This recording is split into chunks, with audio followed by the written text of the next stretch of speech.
तो कभी सोचा है कि ब्रह्मांड के इतने दूर, इतने गहरे कोनों से ये अजीब से सिग्नल आखिर भेज कौन रहा है? चलिए, आज इसी कॉस्मिक जासूसी कहानी में गोता लगाते हैं। कई सालों से हमारे एस्ट्रोनॉमर्स अंतरिक्ष की गहराइयों से आते हुए कुछ बहुत ही हैरान करने वाले सिग्नल पकड़ रहे हैं। मतलब, ये ऊर्जा के ऐसे फ्लैश हैं जो इतने तेज और पावरफुल हैं कि उनका कोई सीधा साधा जवाब ही नहीं मिलता। तो सवाल ये है कि आखिर ये है क्या? तो ठीक है, इस कॉस्मिक मिस्ट्री को सुलझाने के लिए हम इसे एक डिटेक्टिव कहानी की तरह ही देखेंगे। सबसे पहले बात करेंगे उस पहले सिग्नल की, फिर उन सुरागों को समझेंगे जो हमें मिले। इसके बाद देखेंगे कि हमारे सस्पेक्ट कौन-कौन हैं। फिर जानेंगे कि इस केस में सबसे बड़ा ब्रेक थ्रू कब और कैसे मिला। और आखिर में उन सवालों पर भी नजर डालेंगे जिनका जवाब अभी भी मिलना बाकी है। तो हमारी कहानी का पहला पन्ना खुलता है एक ऐसे सबूत के साथ जो सालों तक पुराने डेटा में ही छिपा हुआ था। एक बहुत ही अजीब और जबरदस्त सिग्नल। वैज्ञानिक इन घटनाओं को फास्ट रेडियो बर्स्ट कहते हैं, या शॉर्ट में कहें तो FRBs। और ये नाम बिल्कुल सही है, क्योंकि ये सिग्नल बस कुछ मिलीसेकंड्स यानी पलक झपकने से भी तेज आते हैं और गायब हो जाते हैं। और सच कहूं तो ये आज के एस्ट्रोनॉमी के सबसे बड़े पजल्स में से एक हैं। अब जरा इनकी ताकत के बारे में सोचिए।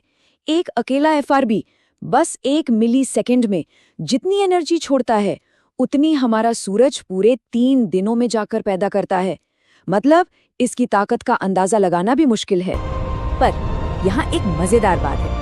इतनी बेहिसाब ताकत होने के बावजूद जब ये सिग्नल अरबों खरबों किलोमीटर का सफर तय करके धरती तक पहुंचते हैं, तो ये इतने ज्यादा फीके पड़ जाते हैं कि चांद पर रखे किसी मोबाइल फोन के सिग्नल से भी 1000 गुना कमजोर होते हैं।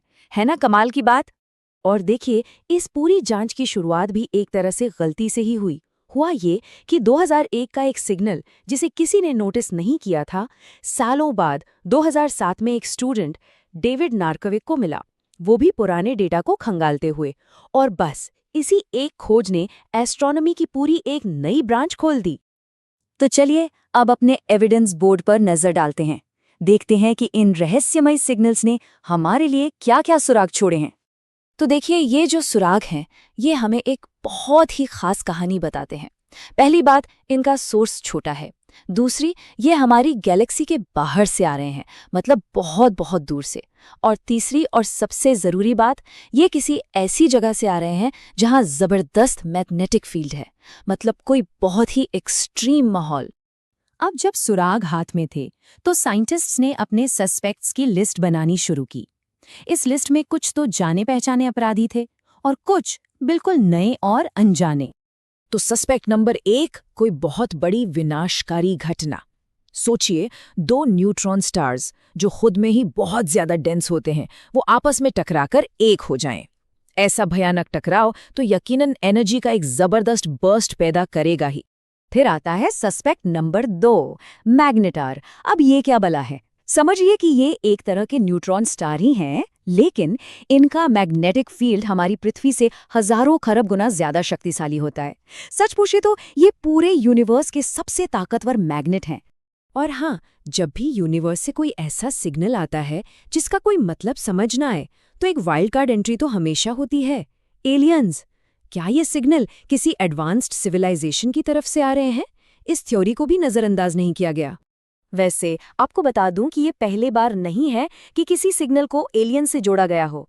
जब पहली बार पल्सर खोजे गए थे, तो उनके रेगुलर पल्स देखकर भी शुरू में लोगों को यही लगा था कि ये छोटे हरे आदमियों का काम है। तो ये केस काफी समय तक सिर्फ थ्योरीज और अटकलों में ही उलझा रहा।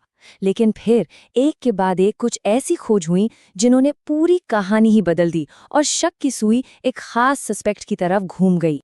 इस केस को सुलझाने में 3 बड़े ब्रेक थ्रू मिले। पहला, 2012 में एक ऐसा FRB मिला जो बार-बार सिग्नल भेज रहा था। इससे ये तो साफ हो गया कि ये किसी एक बार में तबाह हो जाने वाली चीज से नहीं आ रहा। दूसरा, एस्ट्रोनॉमर्स ने इस रिपीटिंग FRB की लोकेशन को पिन पॉइंट कर लिया। और फिर आया सबसे बड़ा सबूत, स्मोकिंग गन। 2020 में हमारी अपनी मिल्की वे गैलेक्सी के अंदर एक जाने माने मैग्नेटार से बिल्कुल वैसा ही बर्स्ट डिटेक्ट हुआ। तो बस यही वो पल था हमारी अपनी गैलेक्सी के एक मैग्नेटार से FRB जैसा सिग्नल मिलना, ये पहला सीधा और मजबूत सबूत था। इसने मैग्नेटार को इस केस का प्राइम सस्पेक्ट बना दिया। लेकिन जैसा कि हर अच्छी जासूसी कहानी में होता है, एक पहेली सुलझती है तो कई नई और उससे भी ज्यादा उलझी हुई पहेलियां सामने आ जाती हैं। केस अभी बंद नहीं हुआ है। ठीक है, हमने एक प्राइम सस्पेक्ट तो पकड़ लिया, लेकिन अब भी कई सवाल बाकी हैं। जैसे कुछ FRBs बार बार क्यों चमकते हैं और कुछ बस एक बार? कुछ रिपीटर्स का तो एक फिक्स साइकिल भी है, वो कैसे? क्या अलग-अलग तरह के FRBs की सोर्स भी अलग-अलग है?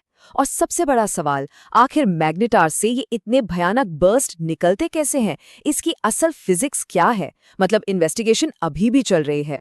तो आखिर में सवाल ये उठता है कि ये सब इतना ज़रूरी क्यों है? वो इसलिए क्योंकि हर एक बर्स्ट एक तरह का मैसेज है जो अरबों प्रकाश वर्ष दूर से हमारे लिए जानकारी लेकर आ रहा है। ये कॉस्मिक लाइट हाउस की तरह है जो हमें यूनिवर्स के उन हिस्सों के बारे में बता सकते हैं जिन्हें हम देख नहीं सकते। और जैसे जैसे हम इनके संदेशों को समझना सीखेंगे, कौन जाने ब्रह्मांड के और कौन-कौन से गहरे राज हमारे सामने खुलेंगे।